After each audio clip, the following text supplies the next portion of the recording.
Assalamualaikum warahmatullahi wabarakatuh. Kami dari kelompok 1 dalam mata kuliah Pancasila, dosen pengampu Ibu Novita Anggraini, SHMH, yang beranggotakan Gina Amalia, Hana Intisar, Muhammad Rizky Al-Ahli, akan membahas materi mengenai kajian ilmiah terhadap Pancasila. Indikator pembahasan ada 4. 1. Pengetahuan, ilmu empiris dan filsafat. 2. Kebenaran ilmiah dalam Pancasila. 3. Ciri berpikir ilmiah filsafat dalam pembahasan Pancasila. 4. Bentuk dan susunan Pancasila. Di sini, saya, Hana Intisar, dan rekan saya akan memberikan pemahaman mengenai Pancasila. Pancasila adalah pilar ideologis negara Indonesia. Nama ini terdiri dari 2 kata dari Sanskerta, panca, yang berarti 5, dan sila berarti prinsip atau asas. Pancasila merupakan rumusan dan pedoman kehidupan berbangsa dan bernegara bagi seluruh rakyat Indonesia. Pembahasan pertama mengenai pengetahuan ilmu empiris dan filsafat. Pengetahuan adalah informasi yang disadari oleh seseorang. Pengetahuan adalah sesuatu yang terjadi pada diri manusia yang diperoleh dari hasil pencarian manusia itu sendiri. Manusia memiliki akal untuk dapat membedakan yang baik dan buruk. Dengan akal, manusia memahami, menciptakan, dan mengembangkan pengetahuan.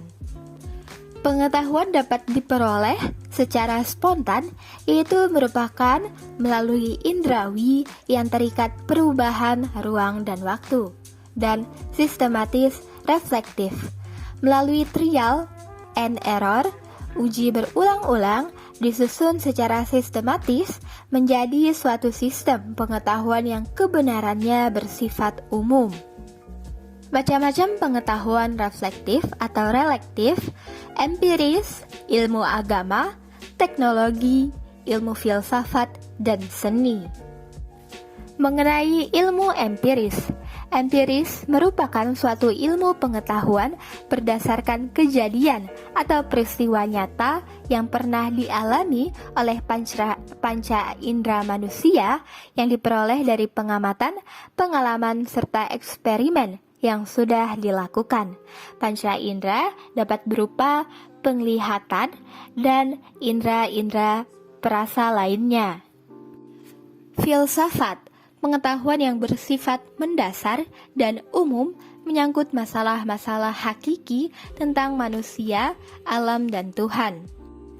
Lalu, Pancasila merupakan pengetahuan reflektif, bukan spontan, karena proses penemuan Pancasila melalui kajian empiris dan filosofis terhadap berbagai ide atau gagasan, peristiwa atau gejala sosio-kultural, religius masyarakat Indonesia.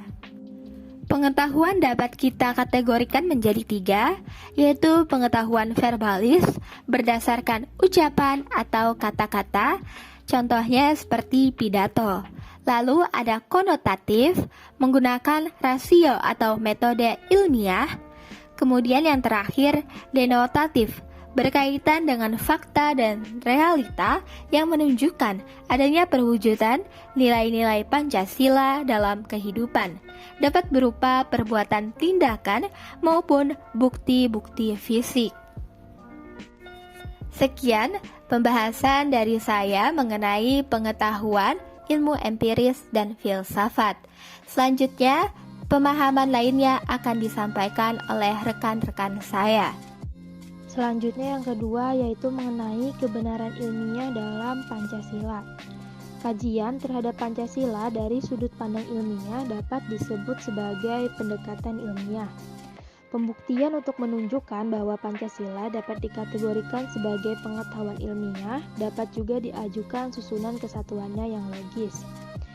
Pancasila dengan kelima silanya pada hakikatnya adalah suatu kesatuan bulat dan utuh. Hal ini memang dikehendaki demikian sebagai dasar filsafat negara.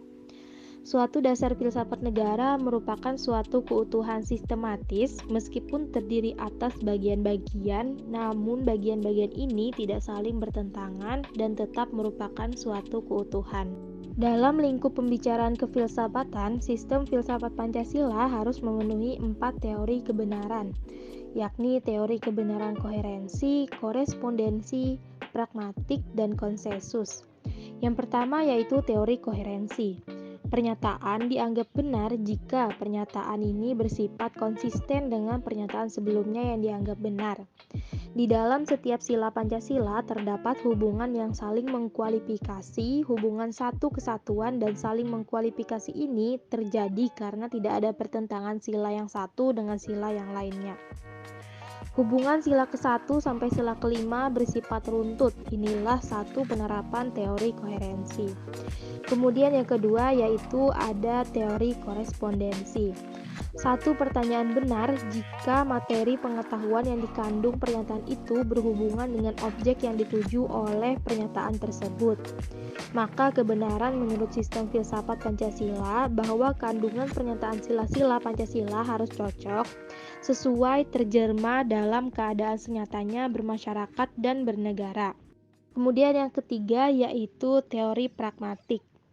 Nilai kebenaran proposisi diukur dengan kriteria apakah posisi tersebut berfungsi dalam kehidupan praktis atau tidak.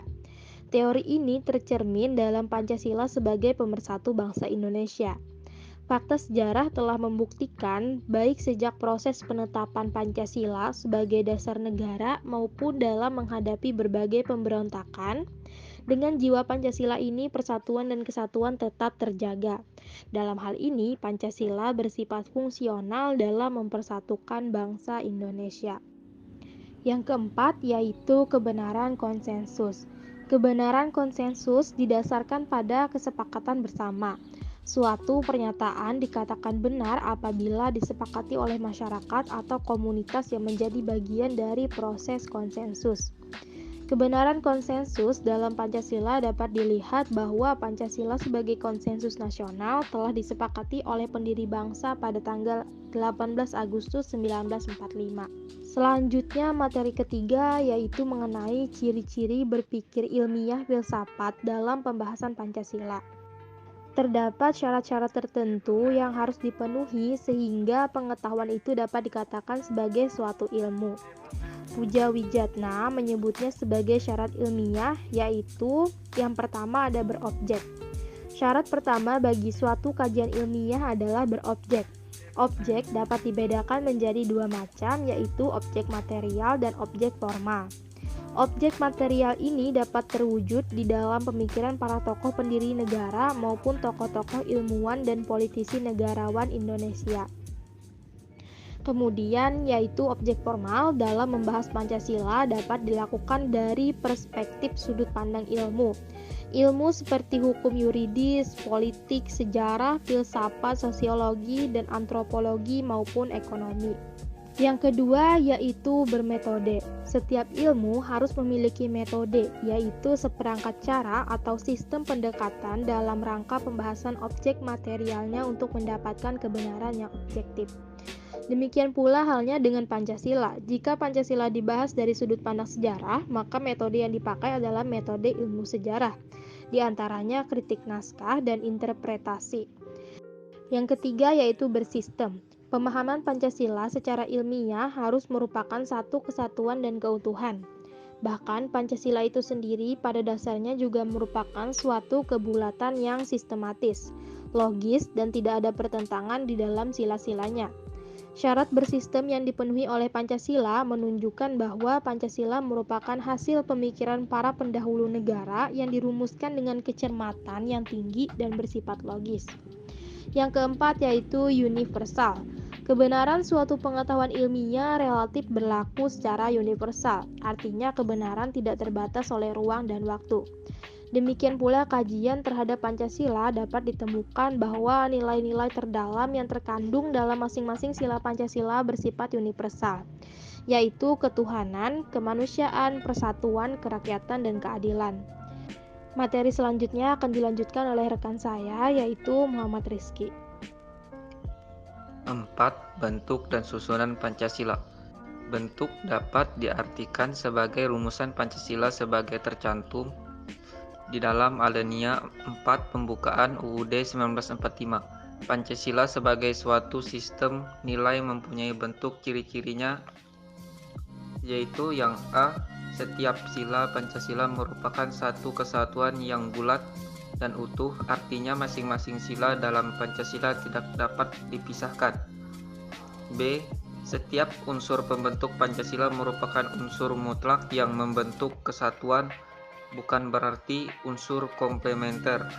Artinya salah satu sila dalam Pancasila kedudukannya tidak lebih rendah dari sila yang lain. C. Sebagai kesatuan yang mutlak, tidak dapat ditambah atau dikurangi, artinya Pancasila tidak dapat diperas menjadi trisila ataupun ekasila. Setiap pada hakikatnya merupakan suatu asas dan fungsi-fungsi sendiri, namun secara keseluruhan merupakan suatu kesatuan yang sistematis, karena yang pertama, susunan sila Pancasila bersifat organis. Susunan sila-sila Pancasila merupakan kesatuan yang organis, yakni satu sama lain membentuk sistem yang disebut dengan istilah majemuk tunggal. Majemuk tunggal artinya Pancasila terdiri dari 5, tetapi merupakan satu kesatuan yang berdiri sendiri secara utuh.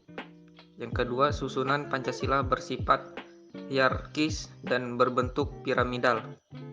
Hierarkis berarti tingkat, sedangkan yang dimaksud dengan piramid dari kesatuan Pancasila ialah bahwa sila yang pertama dan seterusnya, tiap-tiap sila bagi sila berikutnya adalah menjadi dasar, dan tiap-tiap sila berikutnya itu merupakan penjelmaan atau pengkhususan dari sila yang mendahuluinya.